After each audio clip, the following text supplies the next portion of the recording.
How do Bitcoin and S&P 500 compare? This is CEO Trades, where money works for you. Let's take a look at how the S&P 500 and Bitcoin compare. It's very important to be aware that although I can give you some of this information, it doesn't always happen to turn out the way we'd like it to turn out. So just be aware of that happens on occasions, because it's important that you're aware of the differences between the two different assets. Now, this is the S&P 500 index on the top, and this is Bitcoin. And you can see that pretty much in the last year, they've started somewhat around the same level, although they're not exactly the same price. It's good that you're aware that the S&P 500 started out at around 4,400 last year, and it's down to 4,000 right now, so almost down 10%. Now, in comparison, Bitcoin was around 36,000 last year, and it's down to 22,900, and that is about a 30% drop, 10% versus 30%. Now, there are more numbers that can be viewed to this chart, and there are different statistics that will add and take away, different news that will add and take away. Obviously, the S&P 500 are actual businesses, the top 500 businesses that are out there. Bitcoin is just an electronic digital currency. That is all it is, and it depends on people like you and me to invest in it. Some will buy, some will sell, and some will use it to do their transactions on a daily basis, on a regular basis. Some countries have adopted it, like El Salvador and some other countries that are going to be adopting it.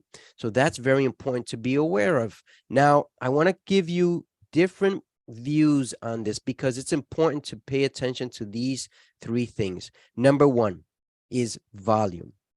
How do they compare volume-wise? Number two, are they making similar moves? According to the charts, they are. Now, we're looking at a daily chart. Now, I want to give you a full chart, the most it can. That's for the S&P 500. And this is for Bitcoin. And you can see the difference. This one was on an upward trend, S&P 500, and then all of a sudden it dropped a bit. Bitcoin was on an upward trend, dropped a bit, upward trend again, and then it dropped, and it hasn't recuperated. Now, you can see here that Bitcoin has dropped almost 60%, while the S&P 500 has dropped about 20%.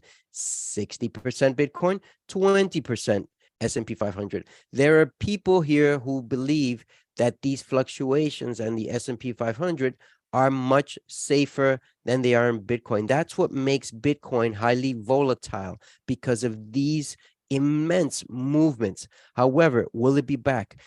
As I said in my last video, it'll probably take 3 to 5 years, and it might even reach above 100,000, 3 to 5 years.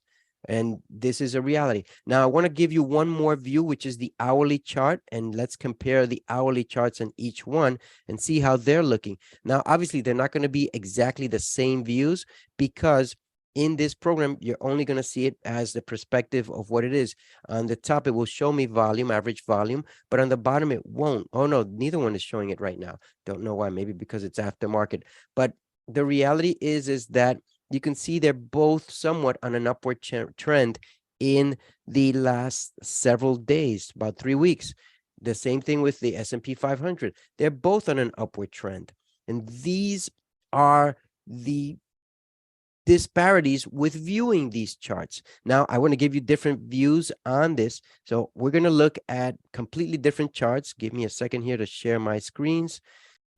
All right, here is the S&P 500 index, and I'm going to show you this chart compared to the Bitcoin in a moment, because this chart gives me a little bit more information that we can rely on, and it's very, very important that you're aware of this.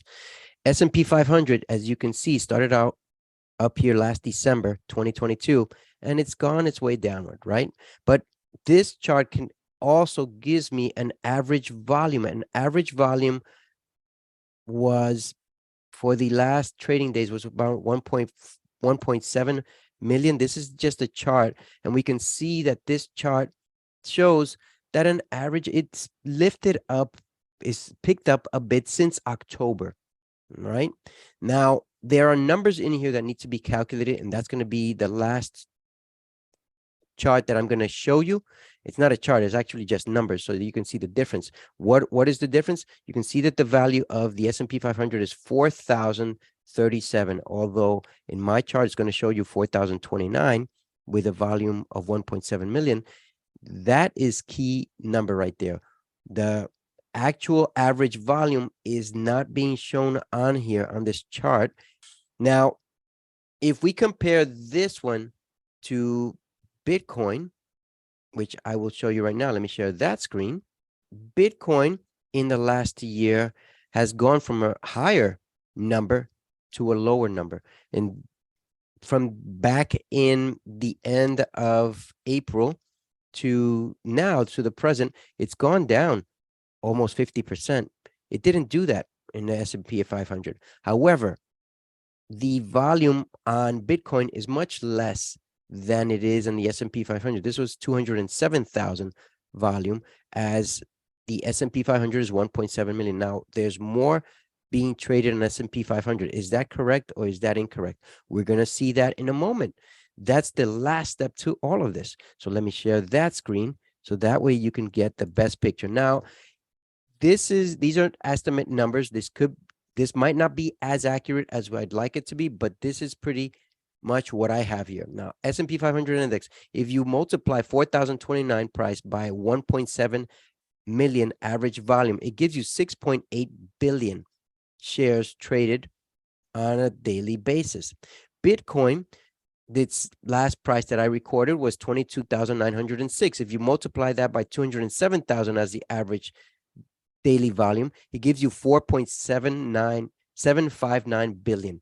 That means that on average, the S&P 500 is being traded almost 50% more or above 50% more than Bitcoin is right now. And that is very important figures. Why? Now, as I give you the last chart that we're going to see here, this is a overlay comparing the trends between Bitcoin and S&P 500. Bitcoin is in blue and S&P 500 is in red.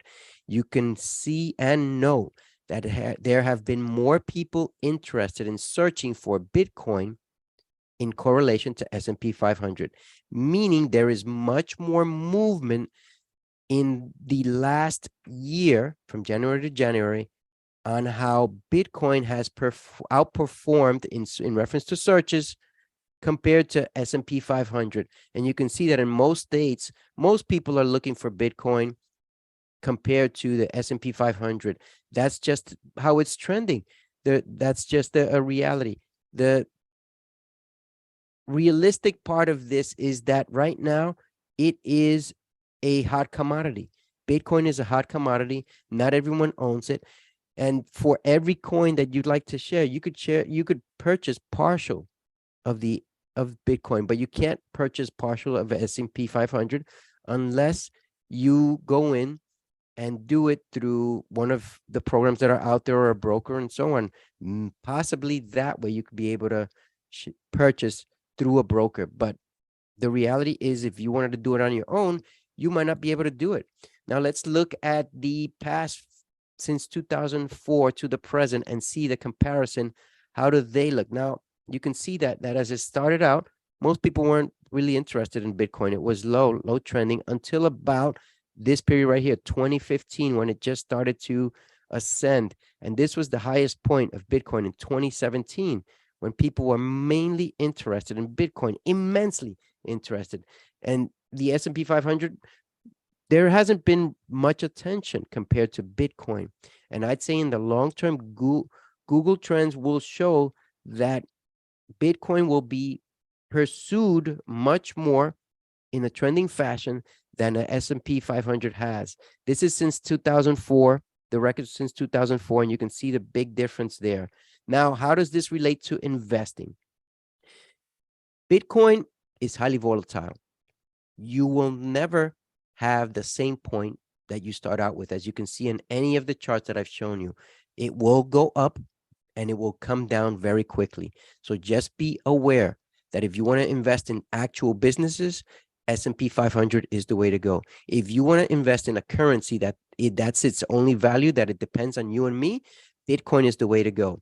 Most experts out there do not recommend investing more than 10% of whatever it is that you're investing in to put into Bitcoin or any of the other cryptocurrencies, because they're highly volatile.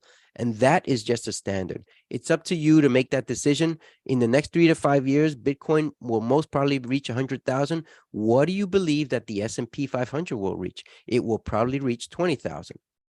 If I'm correct or not, we'll see. We'll see what happens. This is CEO Trades, where money works for you. Until the next one, we'll review another section of the markets.